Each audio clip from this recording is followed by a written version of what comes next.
away from the U.S. carrying out a massive attack against Iran. President Trump told reporters on Monday that by midnight tonight, Iran's bridges will be fully decimated and the U.S. will take out Iran's power plants if the president decides to carry out this widespread attack. But the threat to hit civilian infrastructure and cut off power has sparked concerns. The United Nations is warning these types of attacks are banned under international law. Yesterday, President Trump told reporters he's not worried about committing war crimes.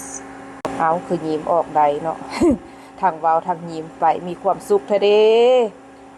แม่นแล้วเพราะว่าผู้นำตกไปฮกหานประเทศเขาถ้าประเทศโตถึกเขาฮกหานสิยิ้มออกแบบนี้บ่ต้องคิดเบิ่งใจเข้าใจโตเนาะถ้าเฮือนโตหั่นน่ะถึกเขามาไล่ให้ออกบ่อนที่เคยนอนน้ำจอกน้ำที่เคยกินจานข้าวที่เคยใส่ข้าวกินทุกมื้อหั่นน่ะแล้วถึกเขาญาติไปหั่นน่ะคิดแต่ซ้ำนี้บ่ต้องคิดหลายกว่านั้นก็ได้สมองอันสานสลาดของเจ้าสิยิ้มออกบ่เท่านั้นแหละเขาละงึด